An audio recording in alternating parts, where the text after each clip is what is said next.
Salad or Dolly, threw a great party. We all drank Bacardi, it got kinda gnarly. We're light as a feather, we're tougher than leather. Together we're weirder together. Welcome to Weirder Together with Ione, Skye. And Ben Lee. I just saw my daughter, my eldest child, graduate from Sydney Uni. Impossible. You look far too young and beautiful to have a daughter graduating university.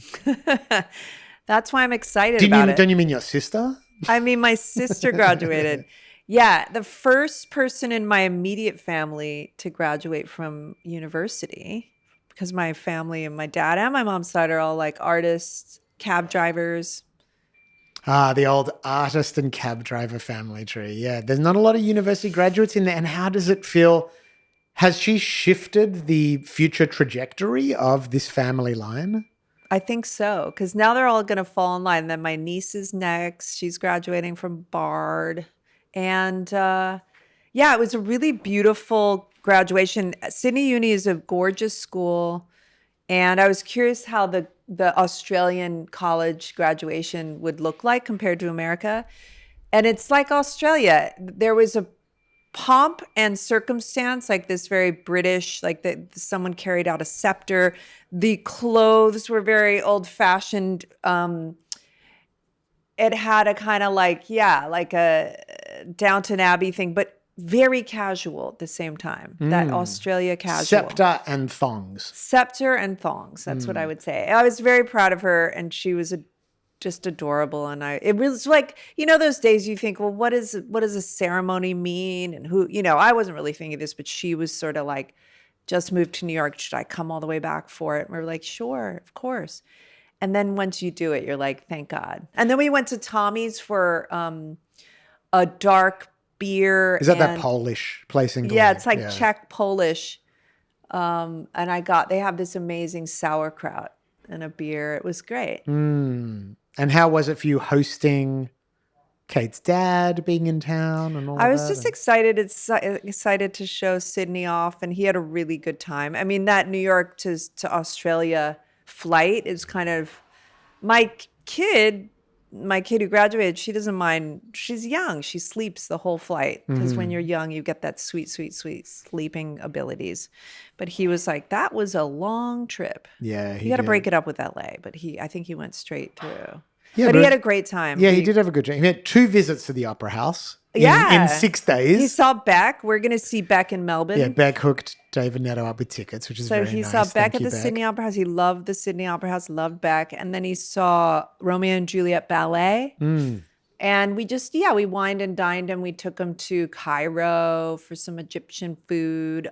Maple Store. He did some, he allowed the shop girl, is that the appropriate term, to basically pick an outfit out for him. Yep. He loves a nice cut.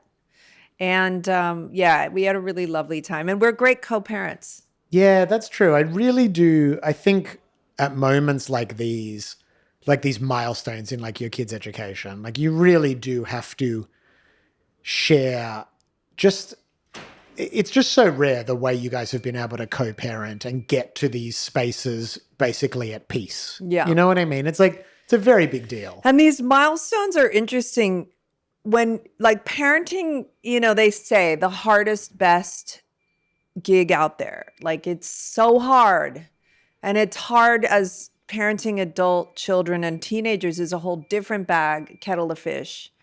But of course, so grateful to have the kids, and I feel so lucky as you go on. Also, as you go on and see how different people have hard situations with children in different ways, you just think, because it's so hard, but these milestones really are nice. Because even if it's just like, it's like a wedding is not the sum and, it's not the whole thing of your marriage, but it's beautiful. Now that is a good segue into the Real Housewives of Beverly Hills Part 3 reunion last night. When divorce and what is the right way to do it was kind of the subject of a lot of these battles. I always want to get in there and be like therapist, but it wouldn't be the show if you had someone really breaking it down. Well, you always want to make peace, and that is not the goal of these conversations. Not just peace, but I just want to point out what you're doing, what's underneath it. Like, why is Kyle triggered? I would say because she's going through a similar thing. I'd say Kyle's heart is in the right place. Dorit is being really feisty, man. But also I think Kyle was trying to help. Like if you air stuff publicly, it might make the divorce harder. But then it got messy because then Kyle was bringing up publicly that Dorit was shopping and, so then Dorit's like, well, if you're trying to protect me, why are you pointing something else out? And then Kyle was like, well, actually, you're right, but it was probably triggering me because I'm worried about my situation. Which blah, is blah, a good blah. point. Like, does help ever look like having a series of conversations on reality TV behind someone's back about their mental health and tenuous grasp of reality? Oh my God. I mean, Amanda, the new member, is really taking it on the chin. Dude, I saw a TikTok breaking down the different levels of participation in her book release that you get, like VIP support and this and that. It goes up to like $1,000. Each one of them is basically you get the book as she writes it, chapter by chapter. But one is, and then you're in a chat room where you can ask questions. And another one is you get a ticket to this and that. I mean, it's like, it is, I now can see like, look, the game of selling courses and making money, it is a whole industry. And she is good at it. Matthew McConaughey did it. Matthew McConaughey did one. He did one that was kind of like run by someone else. I forget who it was. But yeah, I mean, you can make a lot of money selling courses online. To get in a room, like you're on not even a Zoom, you're sort of quote unquote in a room with Matthew McConaughey. Yeah. And thousands of people he made a lot of money that day. But yeah, it's funny because it's like, it's not coercion or cults.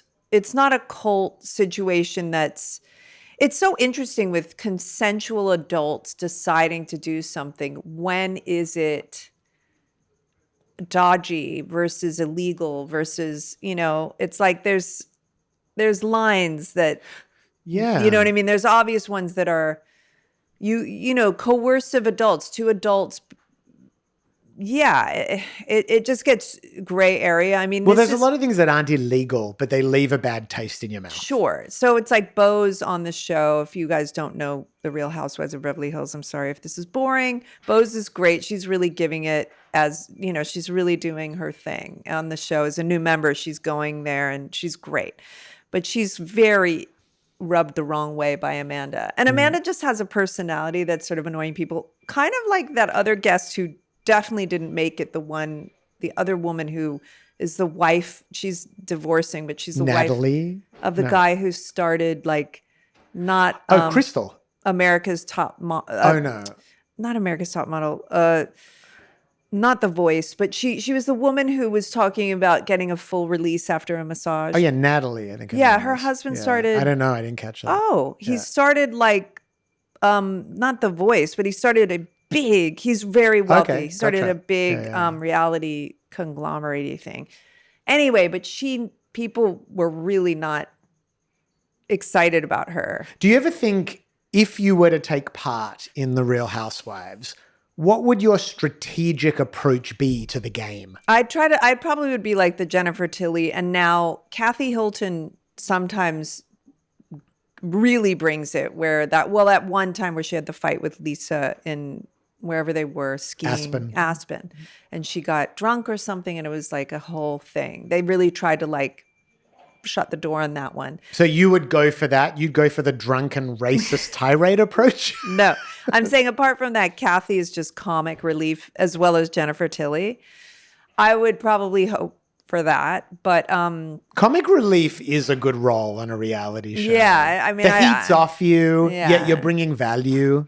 I think I have enough going on. I'd want to keep acting and producing and all the things I'm doing. So. Oh, I'm not offering you a role. I was just curious if you were to do it. I'm just saying but if I didn't and I would go for it. I'd be like a part, if I didn't have other things kind of happen and I would for sure go for it. I think Jennifer Tilly and Kathy Hilton are both quite brilliant there is a lot to be said for taking a role on the periphery of these shows where you're not in the spotlight. You're not catching strays every time there's a fight. You're basically there to like keep things lively, keep the debates lubricated and juiced up, but like you're not putting yourself at real risk, because if you take a main role on these shows, someone is going to try and destroy your life. Rachel Zoe is kind of taking a main role, but it's interesting. You can also do the route, which she's doing, is you become friends with someone on the show. And eventually, like say the show goes on for another 10 years and Rachel Zoe is still on it, dynamics will start happening within the friendships. Well, that's exactly it. Like, I think you can be given grace on a first season or something, but eventually you're going to have to do your time in the barrel. Yeah, exactly. This week has been memorable for several reasons. Obviously, there was the graduation and the Beverly Hills reunion part 3, but also there is a new entry in the Ione Skye Hall of Fame mispronunciation, canon. And that is what you called Mac DeMarco this week. I called him Mac DeMarco. Mac DeMarco. Now, what I love about your mispronunciations is on the surface, they seem like mistakes, but they almost reveal something truer about the actual character of the person. You are like Mac DeMarco really is Mac DeMarco. Like, that feels right. Like, I don't know why. I can't explain the logic, but he does feel like he is Mac DeMarco. Like Leonardo. You called Leonardo DiCaprio Leonardo DiCaprio. Also, eerily correct. I know. Well, that one sort of feels like not special. Like there's something that feels like I don't know. It's hard to explain why that one hits. And Terry, Leonardo. Let's dig into it a little bit, because I think Leonardo works because there's an eccentric and a flamboyant quality to it. That obviously Leonardo is a formal name. It's a classic name, but Leonardo is it's almost like it's like Huysman, like Arabur, like it's like a young prince, a young ivory prince indulging in all of his hedonistic fantasies in a tower. Okay.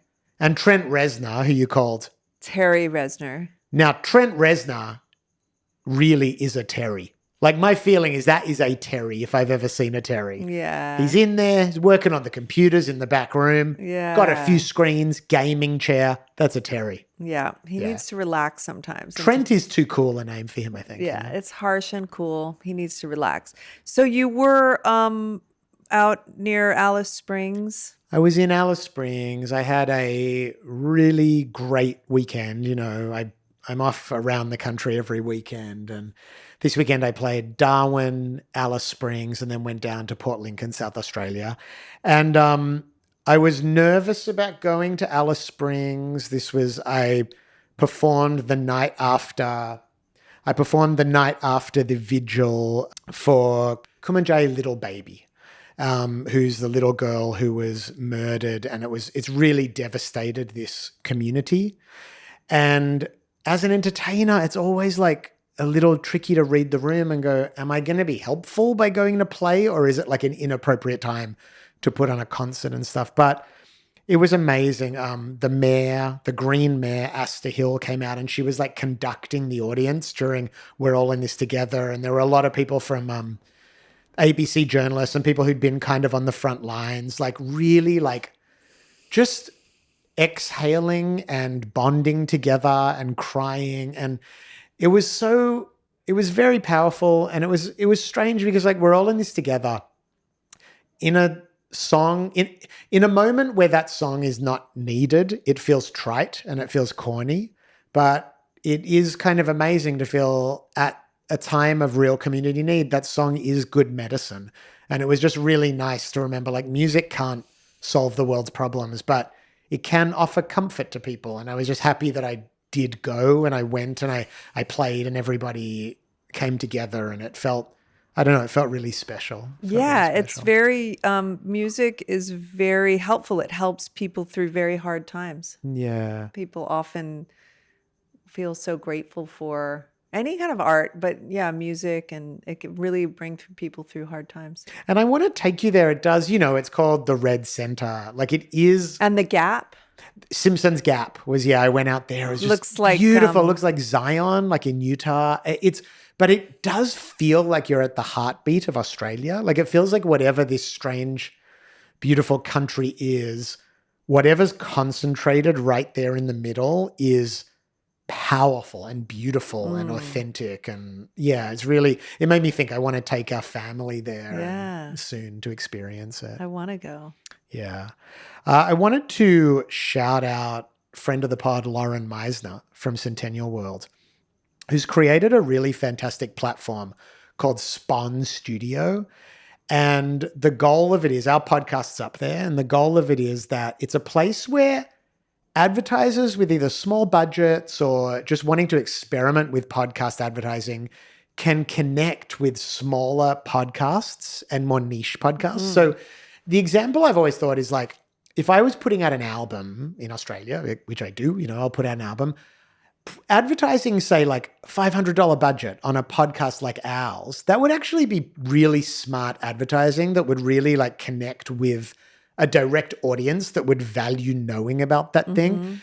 But the reality is that most of the platforms for podcast advertising now is, it's like the thresholds for listenership. Like you need to have 20,000 listeners a month and you need to spend X amount of dollars, like big budgets. And there just isn't a direct way for smaller advertisers and smaller podcasts to connect. And I'm really excited. Like she saw a gap in the market and she provided a solution. So if you run a small business or a small project and are looking to advertise, head to Spawn Studio. And likewise, if you're a small pod or a small network and want to get yours listed, SPON, like sponsored content, Spawn Studio. Perfect. Yeah, really cool. So yeah, thanks Lauren for doing that. I think it's a really excellent project. The internet is going through changes, Ione, Skye. Yes.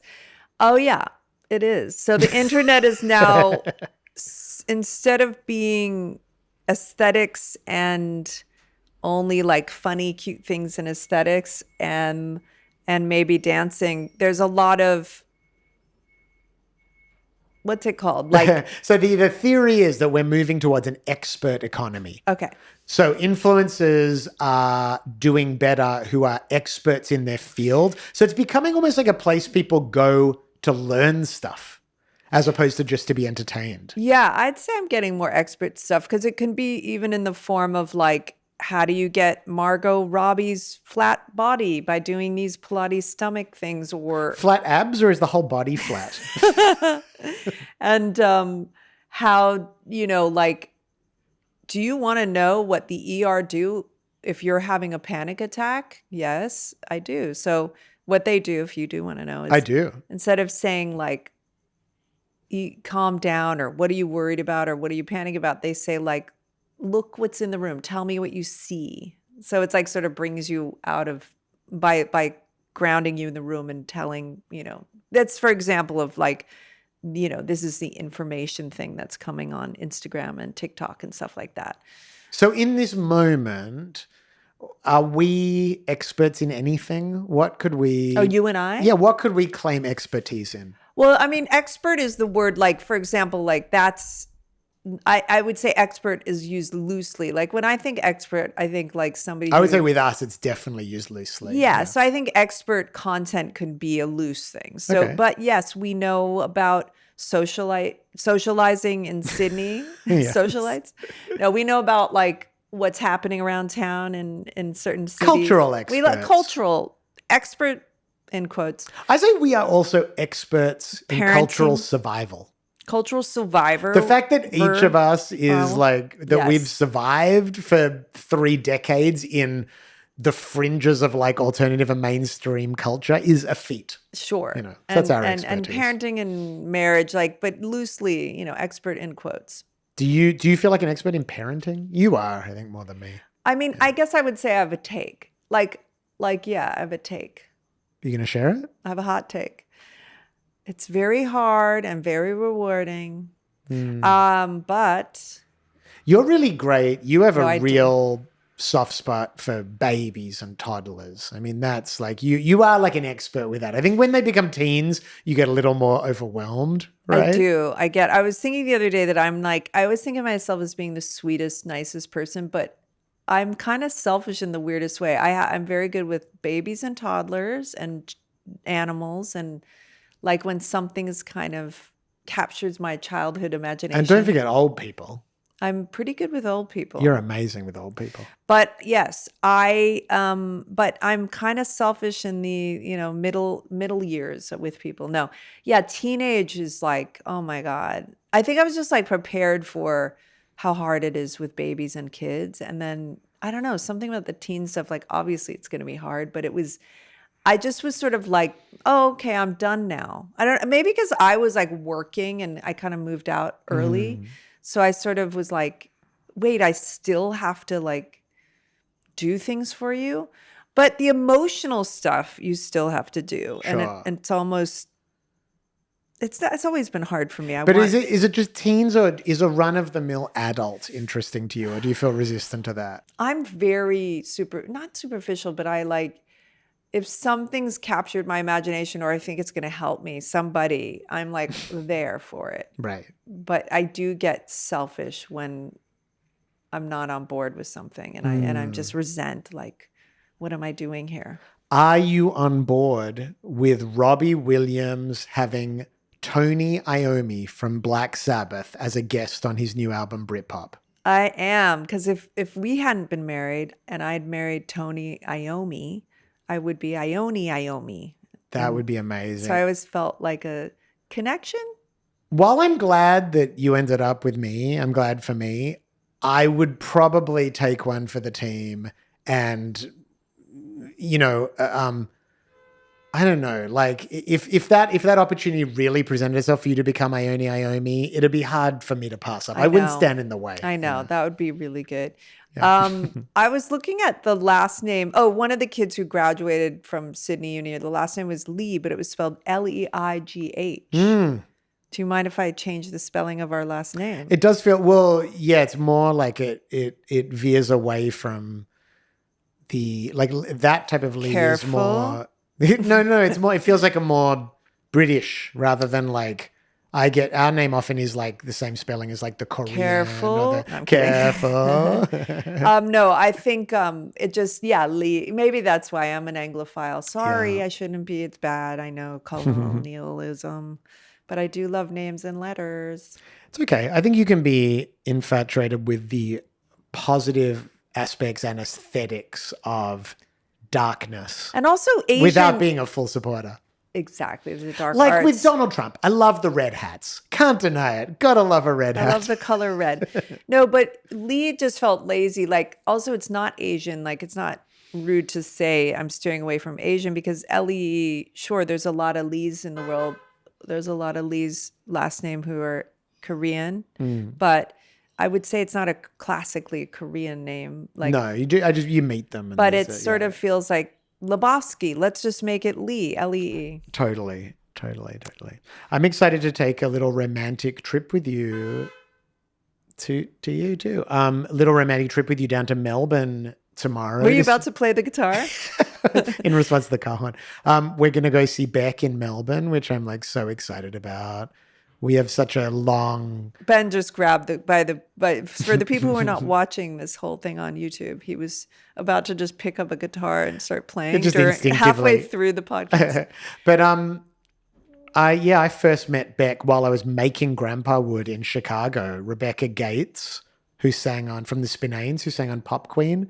She took me back and introduced me to Beck and said, hey, you should have him open for you in Australia. So I opened for Beck and the Blues Explosion. So that would have been like 95, something like that. And, coolest guy. Yeah. You feel intimidated by because he's just so cool and kind of just like observant. But he's, turns out, nice, curious, just like, really, I mean, I don't know if he grew up in LA, but he feels very much like yeah. Like I guess I also relate to that type of person. I am one of them. Yeah, and I think because he's got that like kind of alien thing, like those like wide eyes and Yeah. like I think people just and because he's cool, like he's and always made cool choices. and So I think people feel talent. judged or whatever, but he's a very It's funny when someone's cool and talented, you just assume. And same, I do this with beautiful people. I assume they're going to be bitches because they're good looking, and I'm like, why would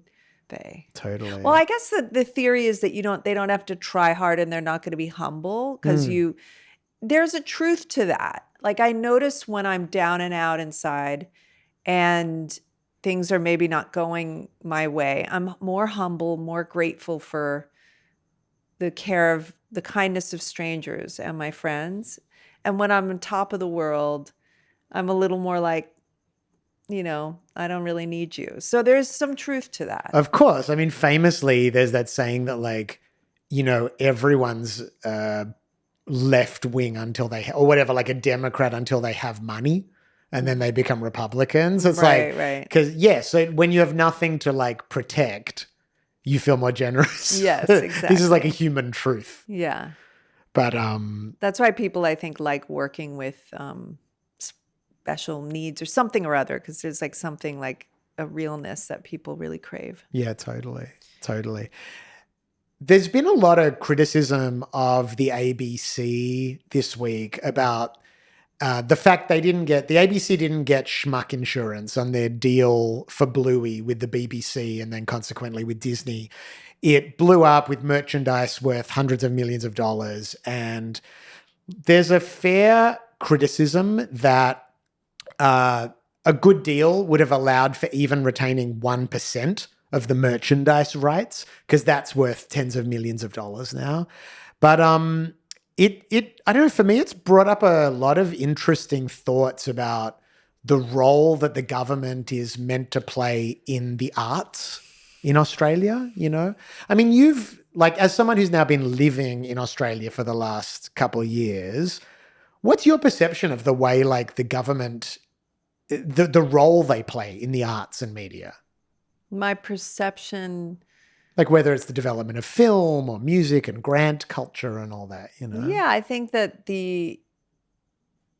that it sounds like it's really good whenever a government like Canada or Australia help people make films and art, and grants are really good. I mean, I think America has grants, but sure, that sounds great. I don't really know. I've never worked with the government, so I don't know what it really is, like, and how helpful it really is. And also socialized medicine. I'm just getting to know it, but then also like people get private medicine too. So yes, on top of that's right, on top of their Medicare or something. But the idea of that is there is a basic level of care that everyone's provided with. Yeah, I like the basic level of care. I think that's really good. And yeah. Yeah, but the thing about this Bluey conversation is that